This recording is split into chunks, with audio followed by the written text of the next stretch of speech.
જય શ્રી કૃષ્ણ મિત્રો, મારી ચેનલમાં આપ સૌનું હાર્દિક સ્વાગત છે. આજની વિડીયોમાં આપણે મલ્લિકાર્જુન જ્યોતિર્લિંગ સાથે જોડાયેલી પૌરાણિક કથા સાંભળશું. મિત્રો, મલ્લિકાર્જુન જ્યોતિર્લિંગ ભગવાન શંકરનું પ્રસિદ્ધ જ્યોતિર્લિંગ છે. આ જ્યોતિર્લિંગ આંધ્રપ્રદેશમાં કૃષ્ણા નદીના કિનારે આવેલું છે. ભારતમાં આ જ્યોતિર્લિંગને દક્ષિણ ભારતનું કૈલાસ પણ કહેવામાં આવે છે. એવું માનવામાં આવે છે કે આ જ્યોતિર્લિંગના દર્શન કરવાથી ભક્તોની મનોકામનાઓ શીઘ્ર પૂર્ણ થાય છે.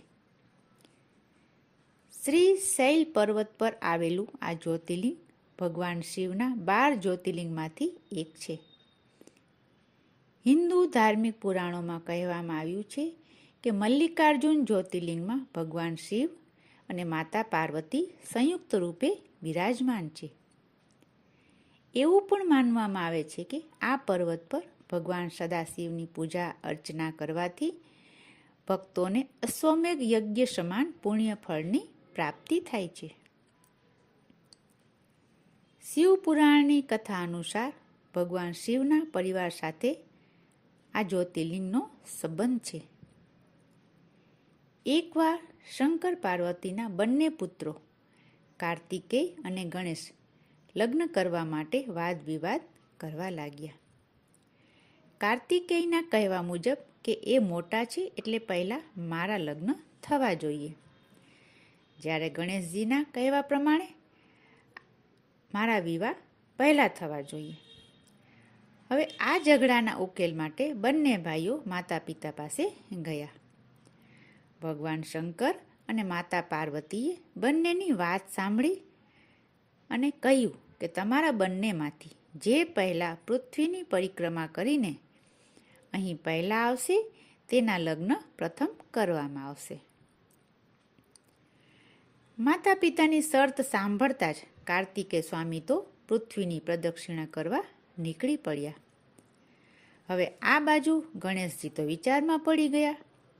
એક તો તેમનો શરીર ભારે અને વાહન ઉંદર ઉપર પૃથ્વીની પ્રદક્ષિણા કેવી રીતે થઈ શકશે એ વિચારમાં તેઓ મૂંઝાઈ ગયા. પરંતુ ગણેશજી તો શરીરમાં ભલે સ્થૂળ હોય પણ બુદ્ધિના તો સાગર છે. તેમણે એક ઉપાય શોધી કાઢ્યો. ગણેશજીએ માતા પાર્વતી અને મહાદેવજીને એક આસન ઉપર બેસવાનો આગ્રહ કર્યો. માતા પિતાને આસન પર બેસાડીને ગણેશજીએ તેમની વિધિવત પૂજન કર્યું અને 7 વખત પ્રદક્ષિણા કરી. માતા પિતાની પ્રદક્ષિણા એ પૃથ્વીની પ્રદક્ષિણા બરાબર જ માનવામાં આવે છે. આવી રીતે ગણેશજીએ માતા પિતાની પ્રદક્ષિણા કરીને પૃથ્વીની પ્રદક્ષિણા જેટલું જ ફળ પ્રાપ્તિના અધિકારી બની ગયા. ગણેશજીની ચતુર્બુદ્ધિ જોઈને શિવ અને પાર્વતી ખૂબ જ પ્રસન્ન થયા. ગણેશજીના વિવાહ વિશ્વરૂપ પ્રજાપતિની પુત્રીઓ સિદ્ધિ અને રિદ્ધિ સાથે કરાવી આપ્યા. હવે આ બાજુ કાર્તિકેય સ્વામી જ્યારે સંપૂર્ણ પૃથ્વીની પ્રદક્ષિણા કરીને પાછા આવ્યા ત્યારે એને જાણવા મળ્યું કે ગણેશજીના તો લગ્ન થઈ ગયા છે. એટલું જ નહીં, ગણેશજીને તો તેમની પત્ની સિદ્ધિથી શુભ અને રિદ્ધિ નામની પત્નીથી લાભ નામના 2 પુત્ર રત્નની પણ પ્રાપ્તિ થઈ છે. આ બધું સાંભળીને કાર્તિકેયને ખૂબ જ દુઃખ થયું. દુઃખી થઈને કાર્તિકેય તો માતા પિતાના ચરણ સ્પર્શ કરીને ત્યાંથી ચાલ્યા ગયા. હવે માતા પિતાને છોડીને કાર્તિકેય તો કંજ પર્વત પર આવીને રહેવા લાગ્યા. થોડા સમય પછી પુત્ર વિયોગમાં ભગવાન શંકર અને પાર્વતીજી આકુળ વ્યાકુળ થઈ ગયા. તેમણે દેવર્ષિ નારદજીને કાર્તિકેયને મનાવીને પાછા લાવવા માટે કહ્યું. દેવર્ષિ નારદ શંકર પાર્વતીની આજ્ઞા લઈને કાર્તિક સ્વામીને મનાવવા ક્રોંચ પર્વત પર પહોંચ્યા. નારદજીએ કાર્તિકેયને ખૂબ જ સમજાવ્યા, પણ તેમ છતાં તેઓ માન્યા નહીં અને માતા પિતા પાસે પરત જવા તૈયાર ન થયા. થોડો સમય જતાં માતા પાર્વતીનું કોમળ હૃદય પુત્ર પ્રેમથી ખૂબ જ વ્યાકુળ બની ગયું. પુત્રને મળવા તેઓ ભગવાન શંકરને લઈને ક્રોંચ પર્વત પર પહોંચ્યા. આ બાજુ કાર્તિક સ્વામીને માતા પિતાના આગમનની સૂચના પહેલેથી જ મળી ગઈ હોવાથી તેઓ ત્યાંથી ખૂબ જ દૂર ચાલ્યા ગયા.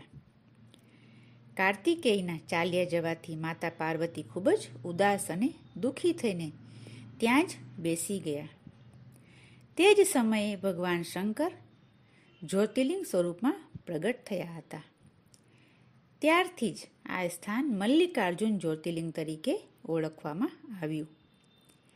એનું નામ મલ્લિકાર્જુન રાખવામાં આવ્યું કારણ કે માતા પાર્વતીનું એક નામ મલ્લિકા છે અને ભગવાન શંકર અર્જુન તરીકે પણ ઓળખાય છે. એવી પણ માન્યતા છે કે શિવ પાર્વતી કાર્તિકેય સ્વામીને મળવા આ પર્વત પર આવે છે.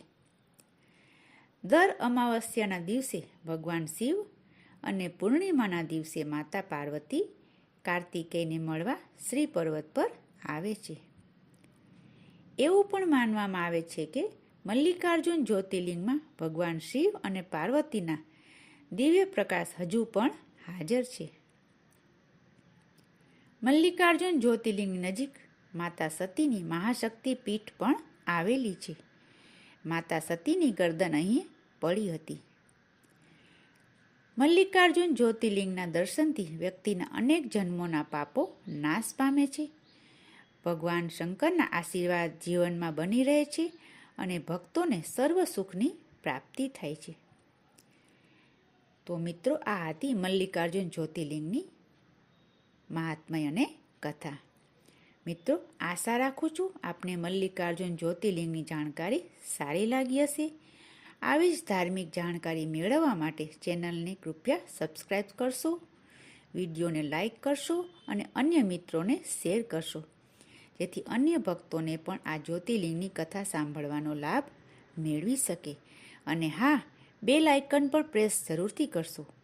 ફરી મળીશું બીજી નવી માહિતી સાથે. ત્યાં સુધી હર હર મહાદેવ.